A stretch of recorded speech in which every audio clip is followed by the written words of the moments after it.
name is Elise Kelly, and I'm the Public Outreach Coordinator for the Greene County Record Center and Archives. Today, September 1st, 2016, we are doing our first oral history interview with Gillian Hill, who is the former archivist and records manager here. So, Gillian Hill, let me ask you your first question. What brought you to Greene County? Well, I had been living in England for 10 years. I had gone to Wright State and graduated from the archives program. Well, I got an MA in history, and then I did an extra year and did the archives program. And my husband and I went to England, back to England, to my home for 10 years. And we came back when my daughter was expecting her first baby, and we wanted to be close to her, and Joe was offered a job at Wright State, so we came back. And for 4 years I was working as the records manager for Sinclair Community College, and I was also given the responsibility for the archives at Sinclair. And it was a great job, but it was part-time, and there was no possibility at that point for them to make it a full-time position. And when the position in Greene County came up, I applied for it because not only was it a full-time job, but I live in Yellow Springs, and it was a much shorter commute, and there were other things going for it as well. And I was encouraged to apply for the job by Bob Smith, who was the archivist and records manager for Montgomery County, and so I did, and I was fortunate enough to get the position. So that was when I started here, and it was July of 1996 that I started. What made you want to become an archivist? Well, when I was at school, I always loved history. It was always my favorite subject, and I went to an all-girls school, secondary school in England, and had a wonderful teacher who just made me fascinated with history. So I always wanted to do that. I didn't go to university there. I went to university when I came to the United States the first time, which was I came in the early 60s, and I started at Wright State in the early 70s. So I did a bachelor's in history and an MA in history, and then we got the chance to go back to England, and my husband had one more year of working at Wright State, and so we were going to stay for one more year. And I decided I'd go ahead and do the certificate for the archives course, and that's what I did. And so I graduated with that. I did my internship at the National Archives in Washington, which was wonderful. And then we left, and all the time I was living in England, I could not get a job as an archivist. I was overqualified for entry level, and they wanted me to do their program for advanced work, and I had to work. I mean, I needed to work to make money. So I went back to work for the government in England. I worked for the Inland Revenue Service, and I'd worked for them before I ever came here the first time, so I got a job there. And so for 10 years, I really was out of archival work, except I did belong to a group called the West Sussex Archive Society that was affiliated with the West Sussex Records Office, so I still did some archival volunteer work and just kept fresh with that. And so, yeah, that's it. And then when I came back, I was fortunate enough to get the job at Sinclair. So. Great. Can you tell me about your experiences as the records manager and archivist? Well, when I first came here, there had never been anybody in that position before, and they really knew that their records were in a mess. So the early years were spent mainly in doing records management work and in doing training for the employees here, and gradually finding all the stuff that was stored in all the odd places. I mean, everything you hear about when you're in archives training, hot attics and damp basements and yeah, and there's pictures. Everything. Oh, there are plenty of pictures. Yes, we can we can illustrate this easily. Right. And so, yes, a lot of time was spent being led around to see all the horrific conditions, and what I realized when I was doing this is that these weren't just records from the recent past. There were some records from the beginning of the founding of the county that were not being stored properly, and so it became an imperative task to try and get those things over into the archives building and protected as best we could. But as I say, my primary position was to do records management, so it was setting up records retention schedules for all the departments and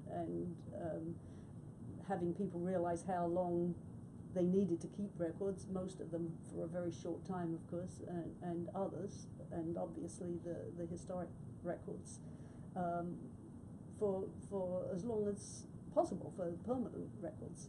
And so gradually I was able to spend more time on the archival side of it.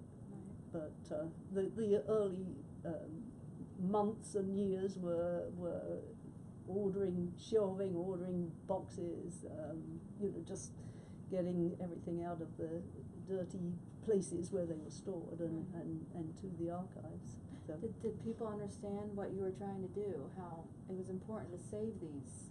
Yes. Records. Oh yes, I think they did. I mean, not everybody realized what was historic in their own records, but I found it much easier to talk to people one-on-one than to hold big training classes. I mean, obviously when I started I had to talk to all the department heads and let them know what I was going to be doing. But then after that I found it much easier to go to an office and talk to the people there, either one-on-one or in small groups, and let them know what I was trying to achieve and why I was trying to achieve it. So, right. yeah. And it's so important to be able to retrieve those records from places that, like you said, damp basements or hot attics. Yes. You can have records that. Right. Yeah. And not that we had the ideal place. We were in an old building ourselves, and upstairs, and it was 140 East Main Street in Xenia, and the building itself was, way over 100 years old, and just to get the right temperature and conditions there was very difficult. Because it used to be a stable. Yes, it had been a stable. It had been a number of different things over the years. But yeah. It was nice that it was a historic building. But yes, exactly. Yes, and maybe you can talk about what happened eventually to the building. Oh my goodness, yes, that was really frightening, because I'm trying to think of the first instance we got was that one of the windows was there were cracks appearing over one of the windows that looked over Main Street, and we had to call county services, and they patched it up a few times before, but then the cracks got really bad and started appearing in the ceiling, and we had to have a structural analysis of the building, and it was determined to be completely unsafe. And then we were asked to leave the building, but all the records were here. I mean, it was the most terrifying time, I think, of my life, other than living through World War II, I guess. But I don't remember much about that. But yes, it was really frightening, because we had spent all these years trying to protect this material and get it there, and then there was the very real fear that it was just going to collapse into the street, and everything that we'd worked for would be for nothing. And we were not allowed into the building. We did a couple of naughty things and went past barriers when we realized there was something we needed to get out and get somewhere else, but we were not supposed to be there. And every morning I would drive into work, into our temporary accommodation, and just peek around the street and think, oh, the building's still there, and heave a sigh of relief. And but fortunately we got it all shored up, and we were able to go back in there and temporarily, and be able to move everything to our new location here at Ledbetter Road. And it took a long while to find a place. We drove around looking at different sites and finally this seemed like the best site. And for it. eventually that building was razed. Oh yes, Yeah. yes, Yeah. yes it was. No longer there. Right. We do sometimes get visitors that come in and say, you were, located not here, you were located, and so it's interesting.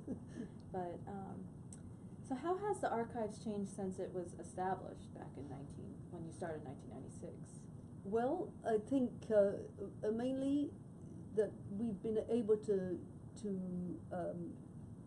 get ourselves known as a resource place in the area. At first it was primarily just doing work for county employees, just taking care of their records and showing them with their more transitory records how long things had to be kept and dealing with all the records management side. But I think over the years we have become known as one of the three main places in Xenia where people can go to find records of this county. The other two, of course, being the Greene County Historical Society and the Greene County Public Library, the archives that they hold there. So I think that we are now, people who are doing genealogy and other research are now much better aware of us as having that sort of service for them. So. Yeah, I agree. What were the most interesting historical things you learned about Greene County while as the Greene County Archivist? Well, I think when we found the time capsule back in 2001, and finding the sort of material that was in that time capsule, it was really interesting to discover what a thriving area Xenia was in the late 19th and early 20th centuries. All the stuff that was going on here, there were so many businesses and buildings but it was really very, very active. I think probably the people who lived then at the time of our time capsule would probably be a little disappointed to see that Xenia is probably not such an important place as it was in those earlier years. Yeah. I guess being the railroad hub here in Exactly. Xenia, Yes. And yes. now that the railroads are gone. That's right. And, yeah. I was wondering what type of things you found in the time capsule. I know you found several different things, Yes, we did. We had a lot of material from churches, from businesses. There was a piece of silk that listed all the important businesses that were people who belonged to business organizations that had their names inscribed on that. There were, oh my goodness, just trying to think of some of those things now. There was stuff to do with the Civil War. There were wonderful stamps from the time period. There were lists of people who or rather histories of the various churches that had started in this area, and people had written little histories about those things. We had stuff from the schools, and there was one wonderful thing that I remember where the sophomore class at the high school had I'm not sure I can get the exact words right. I might be able to if I look in the book here.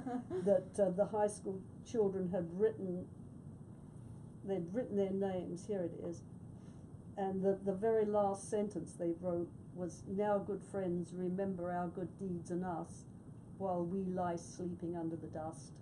And when I first read that, I realized, not one of these people would have been alive at the time we found this, because they were teenagers in 1901, and here we were in 2001. So there were things like that were really moving. Yeah. And as I've got the book here, I can show you there were things to do with the universities, Wilberforce, Antioch, different organizations. Right, because you co-wrote a book about the time capsule. Yes, this was a book we wrote. Well, that was kind of an interesting story too. I worked on the Bicentennial Committee back, I think the committee started around 2000, 2001 for the Bicentennial, which was 2003 of the founding of Greene County. And